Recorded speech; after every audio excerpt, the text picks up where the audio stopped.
Потекнува од скромно семејство, знае да работи на компјутер, уредувал радиодрами, македонски зборува, ама не течно. Знае да работи под стрес. Ден по најавените промени на министерските позиции во собранието пристигна и нивните биографии, од кои може да се заклучи какви луѓе избрал премиерот Заев за дел од најважните раководни функции во државата.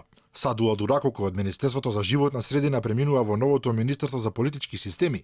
Освен политичките функции во работно искуство навел дека работел во 2 средни училишта во Куманово. Покрај тоа ги познава Microsoft Word, Microsoft Excel, Microsoft PowerPoint, Microsoft Outlook и Internet Explorer.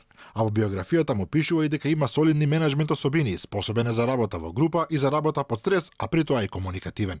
Нов министер за животна средина и екологија ќе биде Насер Нуредини, кој навел дека се школувал за меѓународен бизнис во Австрија, Германија и Велика Британија.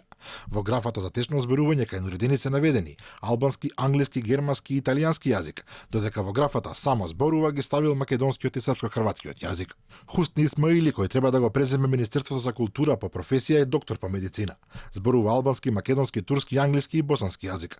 Навел дека бил уредник на книга, уредник на радиодрами и на радиоемисии од областа на културата, а бил и организатор на првиот сајм на книгата на приватните албански издавачки куќи. Во неговата биографија се наведени бројни научни трудови од областа на медицината.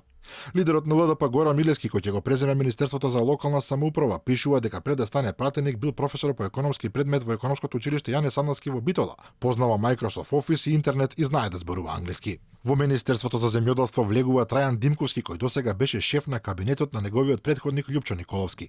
Покрај работата во Министерството, во биографијата напишал дека има искуство и работа во управни одбори и здруженија од областа на земјоделството.